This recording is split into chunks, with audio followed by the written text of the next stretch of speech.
এই মুহূর্তে আমি মারা গেলে তাহির সাহেবের আগমন বলবেন না, লাশটারে ধরো, লাশটারে বাড়িতে লইয়া যা, লাশের জন্য পানি গরম কর, লাশের জন্য খাট আন, লাশের জন্য মসজিদ থেকে খাটটা লইয়া, আরে লাশটারে কুসুম গরম জল কর, মায়া কইরা গোসল দেওয়া, কানে দিয়া যেন পানি না ঢুকে। হাজী আব্দুল আজিজ সাহেবের কান দিয়া তুলা ঢুকাইছে।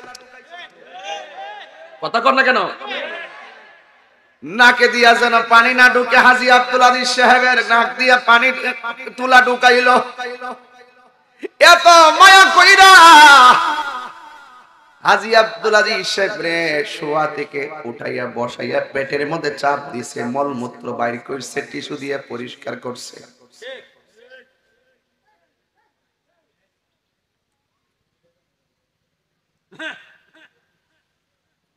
আজকে আব্দুল আজিজ সাহেবের আমরা এই প্রক্রিয়ায় বিদায় দিলাম, কালকে আমার সিরিয়াল। কথা কন ঠিক কিনা?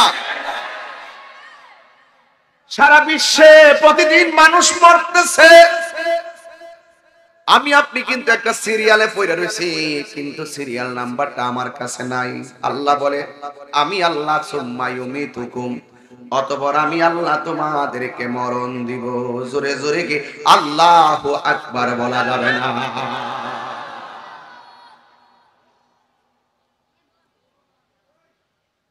আমার যুবক ভাইয়েরা, এই জন্য সবাইকে চলে যেতে হবে। জীবন পাওয়ার পরে এমপি হলো, জীবন পাওয়ার পরে মন্ত্রী হলো, যতদিন আমার দেহের ভিতরে রুহু থাকবে মানুষ আমারে কত লকব দিয়ে ডাকবে। যেই দিন রুহুটা চলে যাবে, ফুলের সৌরভ মানুষের গৌরব চিরদিন থাকে না। এই মনকশাইরের জমিনে, এই মনকশাইরের জমিনে বহুত বছর আগে একবার আসছিলাম মনে হয়, কিন্তু এলাকার মধ্যে এসেছি, এলাকার অনেক পোলাপান আমার ওয়াজ শুনতে যায় বিভিন্ন জায়গায়। আজকে দিনের বেলায় হাজার হাজার মানুষ আপনারা চলে এসেছেন, অথচ আমি কিন্তু অন্য কোন জায়গা থেকে আসি নাই, মাত্র চাঁদপুর থেকে আসছি। এই যে একটা ভালোবাসা আপনারা আমাকে দেন, ব্রাহ্মণবাড়িয়ার ছেলে হিসাবে আমি আপনাদের মাঝে তো প্রায় 15-16 বছর ধরে ওয়াজ করি। সর্বমোট 22 বছর ধরে মাঠের মধ্যে আমি স্টুডেন্ট লাইফ থেকে ওয়াজ করি, কিন্তু আমার অনেক সহপাঠী, অনেক মুরব্বীরা চোখে দেখে অনেকে চলে গেছে। আজকে মৃত্যুর লাশ গোসল করাইতে গেলে অনেকে ঘৃণা করে না। কবর করতে যাবেন শখ কইরা, জানাজা যাইবেন দৌড়াইয়া, মানুষ অসুস্থ হলে দেখতে যাবেন, মৃত্যুবরণ করলে জানাজায় যাবেন,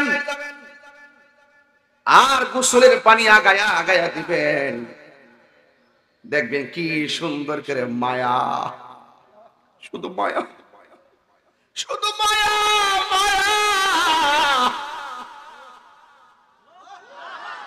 কি মায়া, আরে মায়া রে মায়া।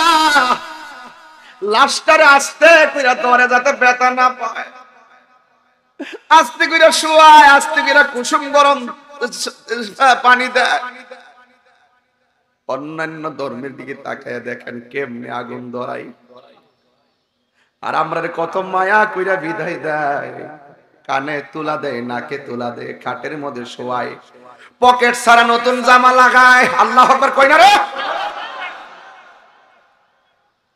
এই যে পাঞ্জাবি পরছি, 2টা পকেট লাগাইছি, কিন্তু চিরদিনের ড্রেসের মধ্যে কোনো পকেট নাই। মানে হলো দুনিয়ার থেকে কিছু নেওয়ার সুযোগ। বুঝেন আপনি? সাজিয়ে গুজিয়ে দে মোরে সজনী তোরা, সাজিয়ে গুজিয়ে দে মোরে। ওয়াজ মিলেনি? সাজিয়ে গুজিয়ে দে মোরে সজনী তোরা, সাজিয়ে গুজিয়ে দে মোরে। পাতা গরম জলে শোয়ায়া মশারির তলে, বড়ই পাতা গরম জলে, বড়ই পাতা গরম জলে শোয়ায়া মশারির তলে, আতর গোলাপ চন্দন মেখে দে সজনী তোরা, সাজিয়ে গুজিয়ে দে মোরে, সাজিয়ে গুজিয়ে দে মোরে সজনী তোরা, সাজিয়ে গুজিয়ে দে মোরে। জোরে জোরে কি আল্লাহু আকবার বলা যাবে না? দুই হাত তুলে বল আল্লাহু আকবার।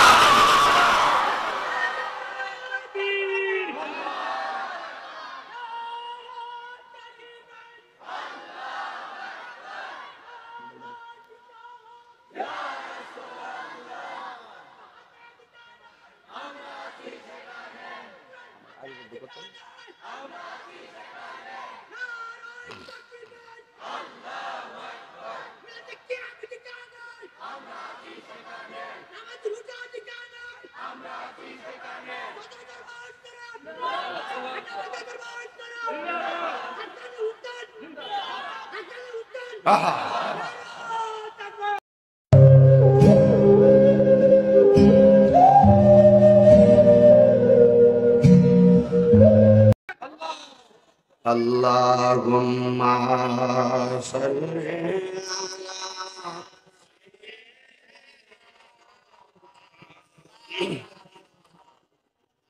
ওয়ালা আলি সাইয়্যিদিনা।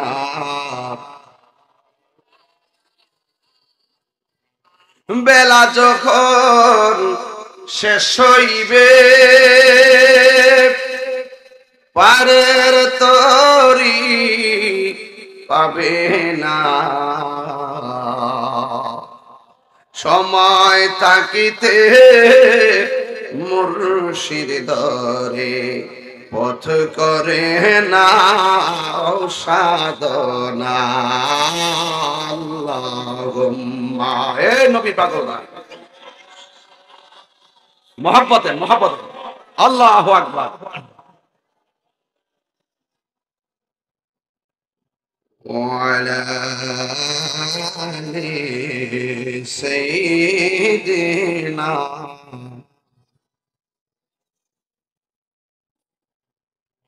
হে আমার যুবক ভাইয়েরা, নিঃশ্বাসের কোনো বিশ্বাস, নিঃশ্বাসের কোনো বিশ্বাস। আজকে আমি অত্যন্ত বেদনা বিদুর, হৃদয় বিদারক মন নিয়ে আপনাদের সামনে হাজির হয়েছি। কারণ গত রাতের বেলা আমার মাহফিল ছিল নারায়ণগঞ্জ।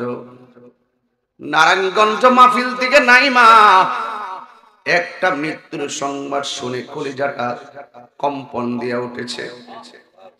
আমার আদরের ছোট ভাই মুফতি মহিউদ্দিন ফয়েজি, সে তো বিয়ে করেছে কেয়ার,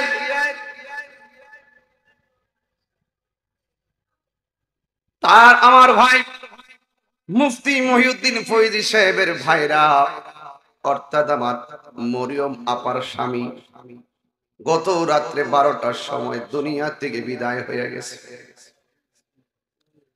জানাজা ছিল জোহরের পরে, যেতে পারি নাই। মনটা কিন্তু ওখানে পড়ে আছে, যেতে পারি নাই। হাজার হাজার লোক এখানে এসেছেন, মনে মনে ভাবলাম এখানে হাজার লোক অপেক্ষা করেছেন। জানাজার নামাজের মধ্যে আমি উপস্থিত হতে পারি নাই, ওয়াদা করেছে তাই চলে আসতে হয়েছে। যার নাম ছিল হাজী মিজানুর রহমান। আমার এই ভাইটা দুনিয়া থেকে বিদায় হয়ে গেছে হঠাৎ কইরা, অথচ আমার বোনটা প্রেগন্যান্সি অবস্থায় আছে, তার স্বামী চলে গেছে। এবার বুঝেন তো, দেখেন যেই নারীটা প্রেগন্যান্সি অবস্থায় আমার বোনটা, অথচ তার স্বামী দুনিয়া থেকে বিদায় হয়ে গেছে। এই ব্যথা বলবে কার কাছে, দুঃখ রাখবে কোথায়? এখন আমি ফেসবুকের পাতায় লিখে দিয়েছি, বোন রে ধৈর্য ধারণ করো। আপনজনদেরকে সান্ত্বনা দিয়েছি, যার যেই দিন মরণ একদিন আগেও হবে না পরেও হবে না, যেদিন সময় হবে দুনিয়া থেকে চলে যেতে হবে। কথা কোন ঠিক কিনা?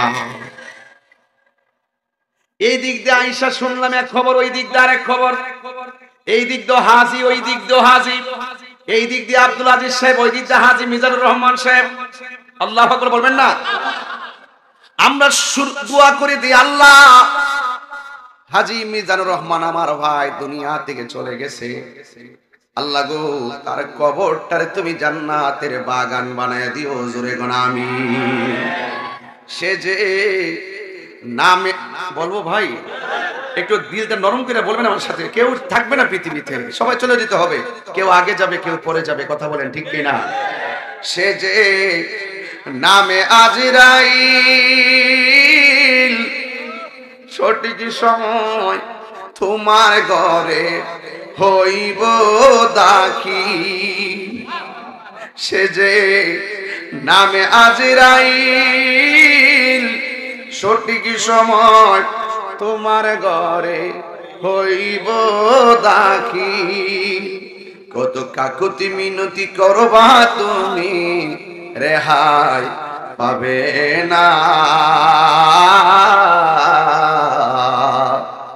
আজরাইলা শিলে কারো কফিয়ত চলবে না রে মানুষ, কফিয়ত চলবে না। তুবা নামক গাছটি আছে, পাতায় পাতায় লেখা আছে মানুষের হায়াত। সেই পাতা জড়িয়া পড়লে মতের নিশানা। আজরাইলা শিলে কারো কফিয়ত চলবে না রে মানুষ, কফিয়ত চলবে না। আল্লাহু আকবার। ও বন্ধুরি,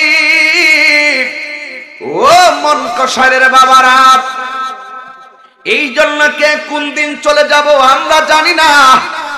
আজকে আমার ভাই হাজী মিজানুর রহমান সাহেব এখন কবরে। এই কবরের খবর আমরা আর নিতে পারবো না। কিয়ামত পর্যন্ত কবরে শুয়ে থাকবো।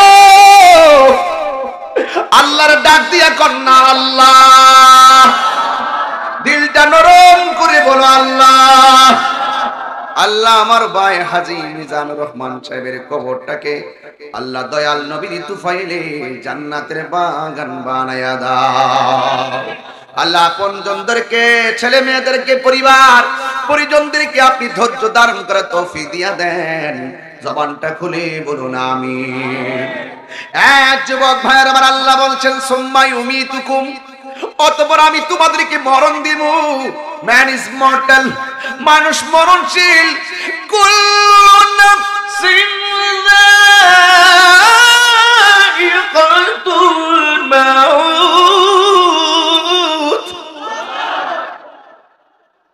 সবাইকে মৃত্যুবরণ করতে হবে। মরণ বড় কঠিন। টাকা পয়সা তোমার মৃত্যুকে প্রোটেকশন দিতে পারবে না। তোমার খবর তোমার মৃত্যুকে প্রোটেকশন দিতে পারবে না। তোমার ভাই তোমার মৃত্যুকে প্রোটেকশন দিতে পারবে না। তোমার বোন তোমাকে তোমার মৃত্যুকে প্রোটেকশন দিতে পারবে না। আইসিইউ তোমার মৃত্যুকে প্রোটেকশন দিতে পারবে না।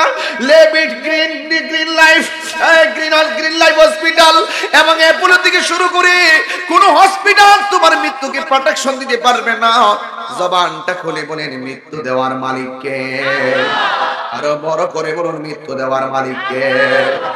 এই জন্য যুবক ভাইয়ের আমার নবীর একজন সাহাবী, যার নাম হলো হযরত ওসমান যুন্নুরাইন রাদিয়াল্লাহু তাআলা আনহু, তিনি মসজিদে গেলে মনটা আনন্দ থাকতো, রাস্তায় গেলে মনটা আনন্দ থাকতো, কিন্তু একটা জায়গায় গেলে চোখের পানি ফেলে ফেলে তিনি কাঁদতেন। এই জায়গাটা হলো কবর। উসমান যুন্নুরাইন, যে নবী আমার নবীর দুইটা মেয়েকে বিয়ে করেছেন, যার ব্যাপারে আমার নবী বলেছেন আমার যদি আরো মেয়ে থাকতো ওই মেয়েটাকে উসমানের কাছে বিয়ে দিতাম। জান্নাতের 10 জন শুভ সংবাদপ্রাপ্ত সাহাবী, তার মধ্যে উসমান যুন্নুরাইন একজন, আশারে মুবাশশারা 4 জন, 4 জনের মধ্যে একজন।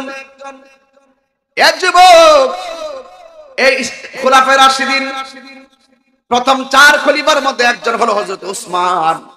উসমান যুন্নুরাইন সব জায়গায় গেলে আনন্দ আনন্দ থাকতেন, কিন্তু কবরের পারে গেলে শুধু চোখের পানি ফালাইয়া কাঁদতেন। মানুষ ডাক দিয়া বলে ওসমান,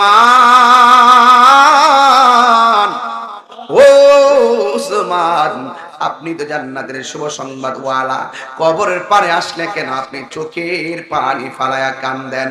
ডাক দিয়া বলে ও পৃথিবীর মানুষ, আমি কবরের পারে আসলে কেন কান্দি জানোনি?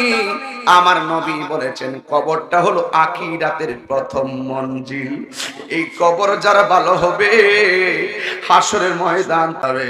এই কবরে যে ধরা খেয়ে যাবে গো, হাসরের ময়দানে সে আটকা পড়ে যাবে। কথা বলেন। এই জন্য এই কবরস্থানে আসলে আমি চোখের পানি আর ধরে রাখতে পারি না। আমার নবী বলেন আমি মেরাজে গিয়েছি, সব আমি দেখেছি, কিন্তু সব চাইতে কঠিন মনে হয়েছে কবরের আযাব। কবরের আযাবের মতন এত কষ্ট আর কোনো কিছু আমি দেখি নাই। আল্লাহ রাব্বুল আলামিন বলেন সুম্মা ইউমিতুকুম, অতঃপর আমি আল্লাহ তোদেরকে মরণ দিব। এই কবরে কতদিন থাকবা? আমার নবী বলেন বেনামাজি হইয়া ওই কবরে গেলে ওই কবরের ভিতরে 3টা শাস্তি অবধারিত। 1 নম্বর কবরের শাস্তি হলো কবরের 2 পাশের মাটি তোমারে এমন একটা চাপা মারবো, ডান পাশের হাড্ডিগুলা বাম পাশের হাড্ডির ভিতরে ঢুকাইয়া দিব। আল্লাহু আকবার কয় না রে বাবা? বাম পাশের হাড্ডিগুলো ডান পাশের হাড্ডির ভিতরে ঢুকিয়ে দিবে, একেবারে গুড়া বানায় ফেলাইবে, গুড়া। আমার নবী ডাক দিয়া কয় হে জগৎ বাসীরারি, ও জগৎবাসীরা, এই কবরে যখন মাটি দিয়া চাপা মারবে, এই মানুষগুলার কান্নার আওয়াজ যদি পৃথিবীর কোন মানুষের কানের মধ্যে লাগতো, ওই মানুষটা কানের পর্দা ফাইটা রক্তক্ষরণ হতে হতে লোকটা মারা যেত। আমার নবী বলে এই পৃথিবীর গরু ছাগল চতুষ্পদ জন্তু সবাই কবরের কান্নার আওয়াজ শুনে। যারা কবরস্থানে গরু দেয় দেখবেন গরু মাঝে মাঝে ঘাস খাইতে যাইয়া হঠাৎ করে দাঁড়ায় থাকে, রশি লইয়া দৌড় মারে। কথা কন ঠিক কিনা বলেন? একটু মিলাইয়া দেখবেন ঘাস খাইতেছে, হঠাৎ করে দাঁড়াইয়া রইছে, দেখবেন কোনো মানুষ নাই, কোনো কিছু নাই, হঠাৎ রশি মাইরা দৌড় মারে। আমার নবী বলে গাইরা সাকালাইন, 2টা সম্প্রদায় কবরের আযাবের আওয়াজ শুনবে না, কিন্তু গরু শুনবে। আজকে গরু যদি জবান থাকতো, গরুর জবান থাকলে বাড়ির মধ্যে আইসা গৃহস্থ কইতো তোমার বাপে সুদ খাইয়া যে কবরে গেছে আমি নিজে শুনাইছি, জুতা দিয়া বাইরাইতাছে। কথা কোন ঠিক কিনা? গরু জবানটা বন্ধ হলে কইতারে না, নাইলে কইলইলে 2 নম্বরে যে করতেছ, একটা তো কইরা কবর গেছে বাপ ডাইতাছে, তোমারও ধরব, গরুর জবান বন্ধ, এজন্য কয় না গাইরা সাকালাইন, 2টা সম্প্রদায় কবরের আযাবের আওয়াজ শুনবে না। একটা হলো মানুষ আর একটা হলো জিন। এই 2 জাতি কবরের আযাবের আওয়াজ শুনবে না, দেখবে না। কেন? এই আল্লাহ পাক মানুষ এবং জিন বানাইছে ইবাদতের জন্য। মানুষ এবং জিনের হিসাব হবে, গরু ছাগলের হিসাব হবে না।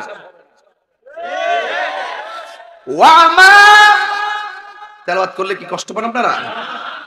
আকাশের তো মনটা ভালো না, এরপর চেষ্টা চালাইতাছি শুরুতে কি ওয়াজ শুরু করে দিয়েছি আর কি, নাইলে আমি ভূমিকাতে অনেক দিক দিয়ে যাইলাম, কিন্তু শুরুতে ওয়াজ শুরু করছি কি খারাপ লাগতেছে আমার কাছে? আর তুফান আইলে আইবো, বৃষ্টির রহমত। কথা কোন ঠিক না বেঠিক? তাহলে আমি যখন তেলাওয়াত করব আপনারা কি মন খারাপ করে থাকবেন? ওয়া মা খালাকাতুল والإنس إلا ليعبدون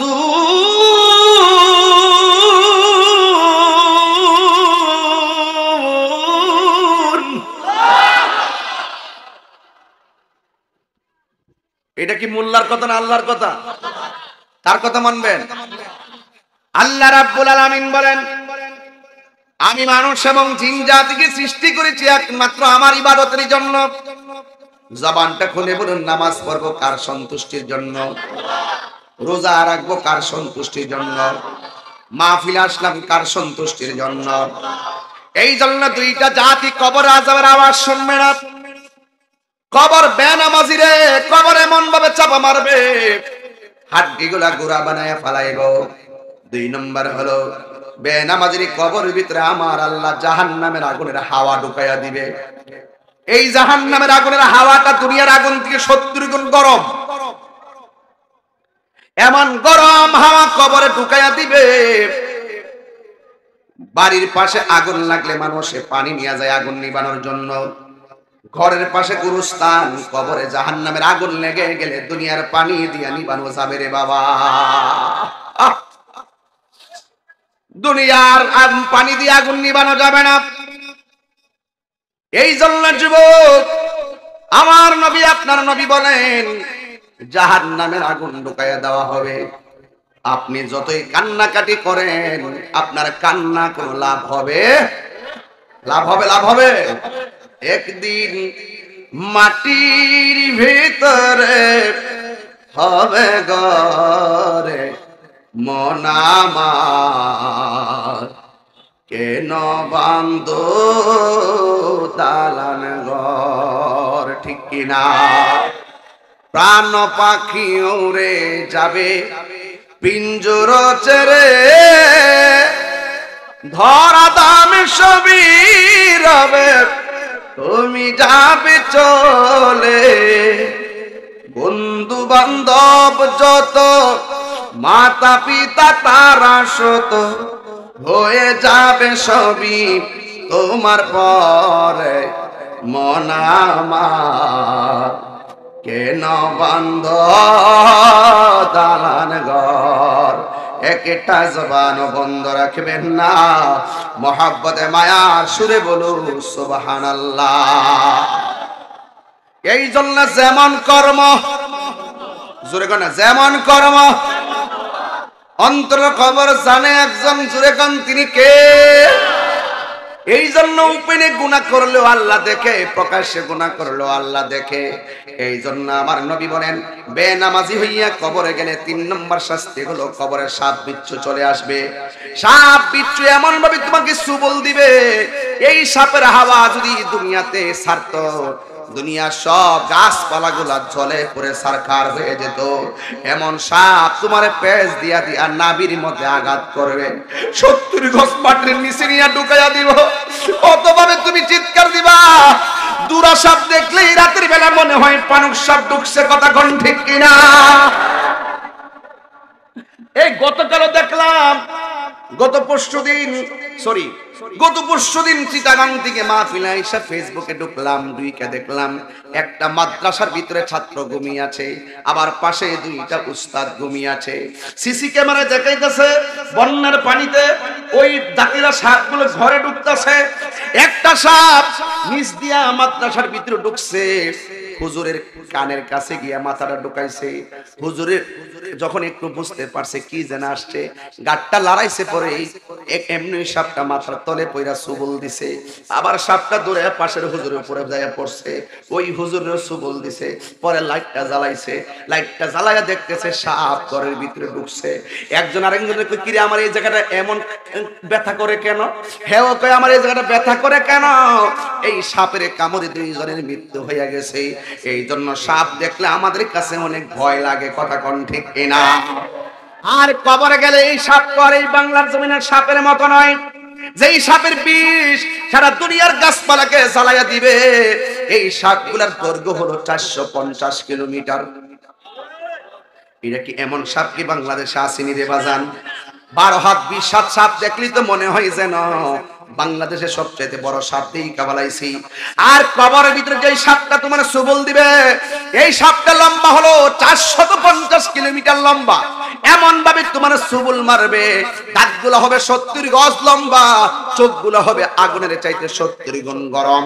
আর এই সাপটা তোমার নাভির মধ্যে সবল দিবে, দেহটারে আলাদা কইরা 70 গজ মাটির নিচে ভুঁড়িটারে ঢুকাইয়া দিব। তখন আপনি কি করবেন জানেননি? আমি বলবো, আল্লাহ,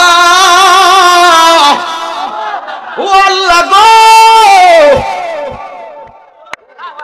একবারে মাইরা ফেলাও, জাহান্নামের আগুন আর সহ্য হয় না, একবারে মাইরা ফেলাও, সাপের বিচ্ছুর কামড় আর সহ্য হয় না। ও আল্লাহ, মাটির চাপা আর ভাল লাগে না, মারলে একবারে মাইরা ফেলাও। আমি যে বলছিলাম এই দুনিয়াটা ক্ষণস্থায়ী, মরার পর জীবনটা চিরস্থায়ী। যে চিরস্থায়ী জীবনে আর মরণ হবে না। জান্নাতি হলে জান্নাতি, জাহান্নামী হলে জাহান্নামী। ও যুবক, আখিরাত দুনিয়ার জন্য আখিরাতটাকে বরবাদ করে দিও না।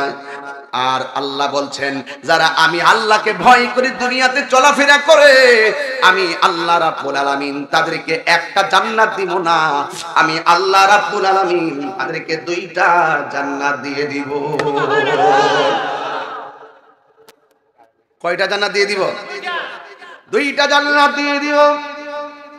এই জন্য কবরের মধ্যে আজীবন পড়ে থাকতে হবে। এমন একটা দিন শুরু হবে, এত মায়ার পৃথিবী ধ্বংস হয়ে যাবে, ঠিক কিনা বলো?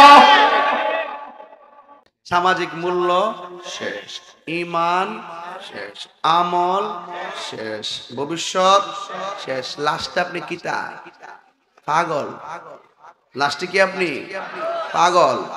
এরপরে লাস্টে রাস্তা দিয়ে হাঁটে, হাইটা কুত্তার মতন যায়, মৃত্যু হয়। কথা কোন ঠিক না বেঠিক? আপনারা কি হারাম খাইবেন? আজকে থেকে ওয়াদা, হারাম খাইবেন। এই মায়ার পৃথিবীটা আল্লাহ সাজাইছে। পৃথিবীতে 2টা কিয়ামত, একটা হলো মৃত্যুর সময়, আর একটা হলো যেই দিন সব কি হয়ে যাবে। কুল্লু মান আলাইহা ফান।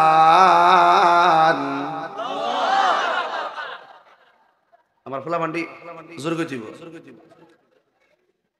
কুল্লু মান আলাইহা ফান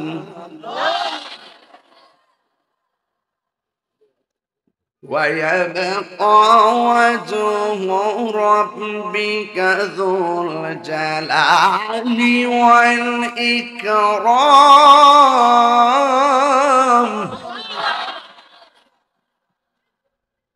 এই মায়ার পৃথিবী সব কি হয়ে যাবে? ফুটকাটটা দিবে কে? ফুটকাটটা দিবে কে? ইসরাফিল। আল্লাহর হুকুমে দিবে, আল্লাহর হুকুমে সব ধ্বংস হয়ে যাবে। রাসূল বলেন, এই কবর থেকে মানুষ উলঙ্গ অবস্থায় উঠবে। কেমনে উঠবে? আয়েশা সিদ্দিকা রাদিয়াল্লাহু তাআলা আনহা তিনি বলেন, ইয়া রাসূলুল্লাহ, উলঙ্গ অবস্থায় উঠলে তো একজন আরেকজনের দিককে ফেলাইব। রাসূল বলেন, আয়েশা রে, এটা এমন মাঠ হইব, কবর থেকে ওঠার সময় গাটটা বিহা করে তুলব। 8 বিঘা উপরে সূর্যটা থাকবো সুরমার কাটির মতন। আবার এরফাল চাইতো 1 সেকেন্ডও সুযোগ পাবে না তাকানোর। ওই বিভীষিকাময় প্রান্তরে একমাত্র একজন আপন হবে, যিনি রাহমাতুল্লিল। তিনি এখন মদিনায় আছেন না নাই? ওই মদিনায় যেতে চান কি চান না? আরো যেতে চান কি চান না? আমি হব মদিনা সারা বেলা জারুদার, রোজার কিনারে কেটে যাবে দিন আমার। আমি হব মদিনা সারা বেলা জারুদার, রোজার কিনারে কেটে যাবে দিন আমার। আমার স্বপ্ন যদি হয় গো পূরণ। ধন্য হবে মোর জীবন মরণ, আমারই স্বপ্ন যদি হয় গো পূরণ। ধন্য হবে মোর জীবন মরণ, আমি হব মদিনা সারা বেলা জারুদার, রোজার কিনারে কেটে যাবে দিন আমার। আমি হব রাসূলের রোজার চৌকিদার, হতে পারি যেন গো শাফাতের দাবিদার। আমি হব রাসূলের রোজার চৌকিদার, হতে পারি যেন গো শাফাতের দাবিদার। আমারই স্বপ্ন যদি হয় গো পূরণ, ধন্য হবে মোর জীবন মরণ।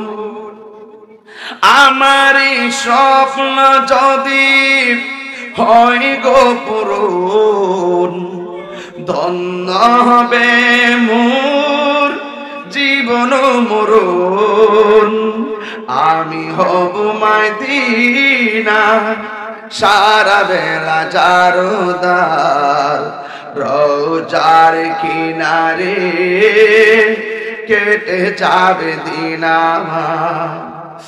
আমি হব মদিনা সারা বেলা জারুদার, রোজার কিনারে কেটে যাবে দিন আমার। একটা জবান বন্ধ রাখবেন না, মহব্বতে মায়ার সুরে বলো সুবহানাল্লাহ। এ আমার যুবক ভাইরা,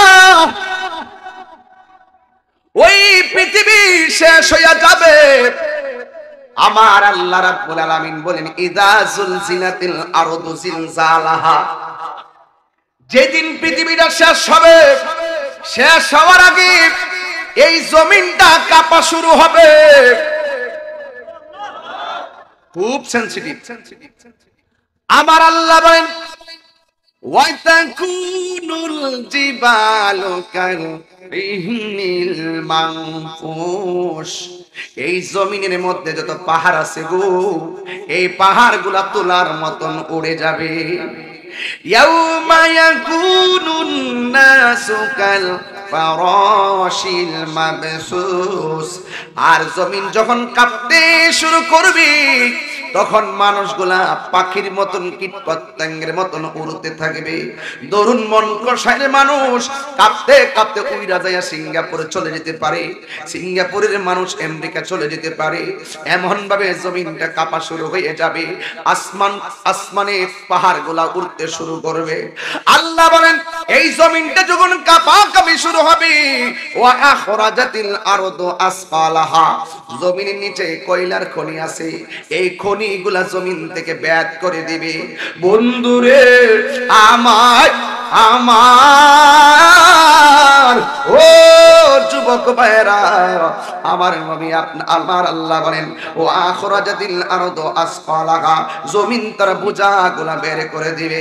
আমার নবী বলেন কিয়ামতের পূর্বে যখন জমিনটা কাঁপবে, ওই মুহূর্তে কোনো মহিলা থাকবে 3 মাসের গর্ভবতী, কোনো মহিলা থাকবে 4 মাসের গর্ভবতী, কোনো মহিলা থাকবে 7 মাস 8 মাসের গর্ভবতী, কোনো মহিলা থাকবে 9 মাসের গর্ভবতী।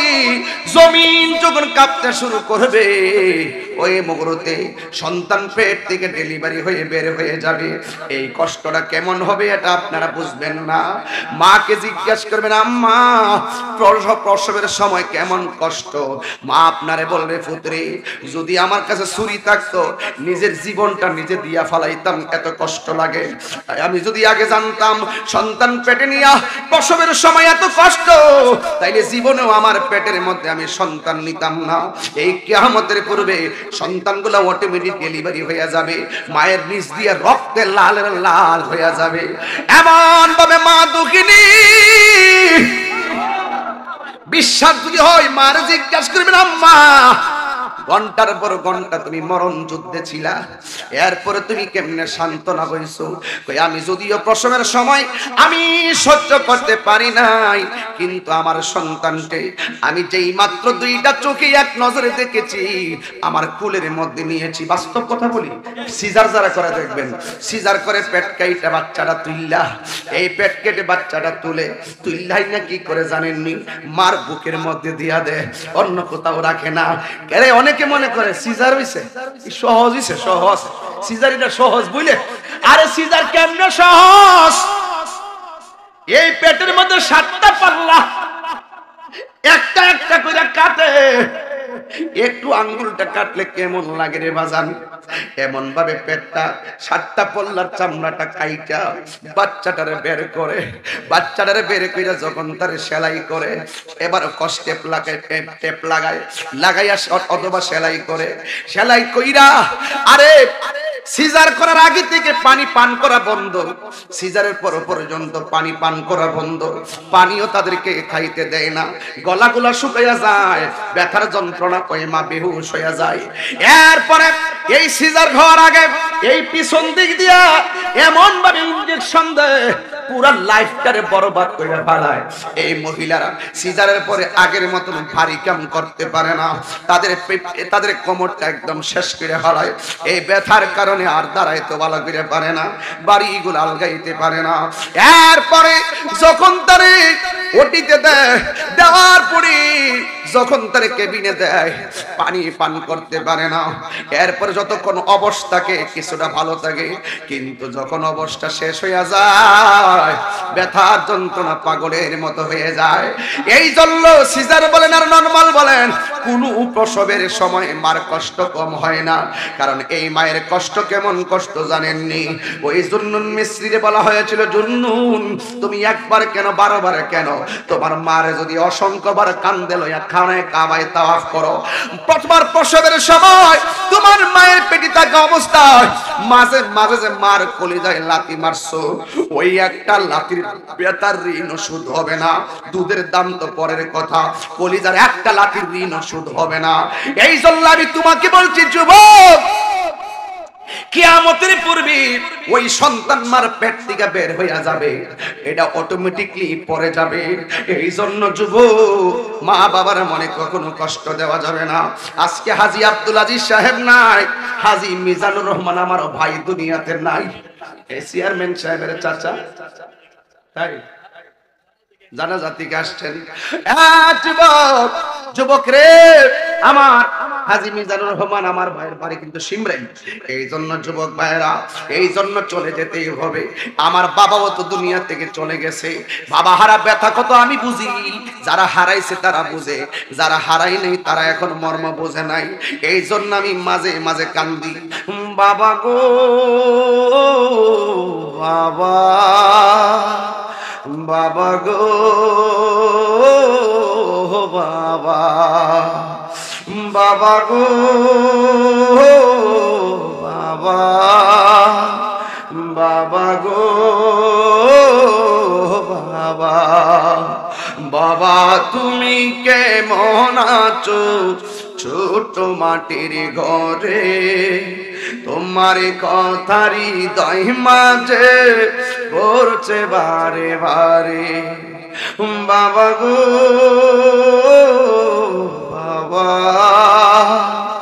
বাবা গো বাবা, কত আদর কত স্নেহ তোমার কাছে পেলাম, সব কিছু হারিয়ে আজকে নিঃস্ব হয়ে গেলাম। কত আদর কত স্নেহ তোমার কাছে পেলাম, সব কিছু হারিয়ে আজকে নিঃস্ব হয়ে গেলাম। ভালোবাসি তোমায় বাবা, বুকটা যে যাইছি রে। ভালোবাসি তোমায় বাবা, বুকটা যে যাইছি রে। তোমার কথা হৃদয়ে মাঝে পড়ছে বারে বারে। বাবা গো বাবা, বাবা গো বাবা। মানুষ কইবে ওয়াকাল আল ইনসানু মা লাহা, মানুষ বলবে ওয়াকাল আল ইনসানু মা লাহা, কি হইল কি হইল, আকাশ কাঁপে কেন, জমিন নাচে কেন, পাহাড় উড়ে কেন, মানুষ বিক্ষিপ্ত কেন, জমিনটা কাঁপতেছে কেন। ইজা সামা ফাতরাত, আকাশটা ছিদ্র হয়ে গেল কেন। ওয়া ইজাল কাওয়াকিবু তাসারাত, আকাশের নক্ষত্র ফুলে পড়ে গেল কেন। ওয়া ইজাল বিহারু ফুজ্জিরাত, সমুদ্রের পানি উতলাচ্ছে কেন। ওয়া ইজাল কুবুরু বুসিরাত, নিচের থেকে সব উপরে উঠছে কেন। কারণটা কি? তখন এলান হবে কুল্লু মান আলাইহা ফান ইয়াবকা ওয়াজহু রাব্বিকা যুল জালালি ওয়াল ইকরাম। এত মায়ার পৃথিবী সব শেষ হয়ে যাবে, যিনি ছিলেন তিনি আছেন, তিনি থাকবেন। জবান খুলে বলুন তিনি কে? আল্লাহ। সেই মালিকের ইবাদত দরকার আছে না নাই? আর জুড়ে বলো আছে না নাই? এই জন্য আল্লাহকে রাজি রাখলে দেখবেন আল্লাহ পাক বলেন, যারা আমাকে রাজি রাখবি আমি আল্লাহ আরশে আজিমের নিচে ছায়া দিয়ে দিব। রাস্তা একটা না দুইটা? দুইটা। রাস্তা কয়টা? দুইটা। একটা হইলো গিল্লা ফেটে দেয়, আরেকটা হইলো হৃদয়ে ধারণ করে। আরেকটা হৃদয়ে ধারণ করে। বাবা ট্যাবলেট ভিতরে দেয় আর নিজের বাপেরে ধারণ করে। এখন ধারণ করবেন, বাপের মহব্বত ধারণ করবেন। এই পৃথিবীর সব স্বার্থপর, নিঃস্বার্থে দোয়া করে একমাত্র বাপ মা। কথা কোন ঠিক না ঠিক? আজকে দেখা গেল বাপ মা হয়ে গেছে পর, বাহিরে কত তার বড় বড় ভাল লাগে।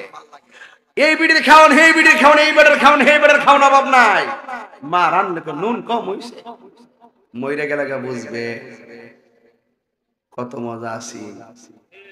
মাঝে মাঝে ওয়াজে কই, আম্মা যখন পাড়ার মধ্যে হিদুল হুটকি দিয়া লাল মুষ্টা, হালকা ওই হাফি মুষ্টারকে লাল না হাফটা মুষ্টা আর পেঁয়াজটি যখন আস্তা বেশি গুঁড়া করে না, মানে একটু আস্তে আস্তে রাইকা এ শাহিদুল হুটকিটা দিয়া আস্তে আস্তে রাইকা যখন আম্মা যখন দিছিন, ওই যে হুটকির ভর্তাটা যখন বানাই দিছিন আর কি, ফাড়ার মধ্যে ফাড়া আছে না, অন ফাড়া আছে, অন ফাড়া নাই, কইরা ওই ক গুরু মশলা নিয়ে এসো, গুরু মশলা নিয়ে এসো।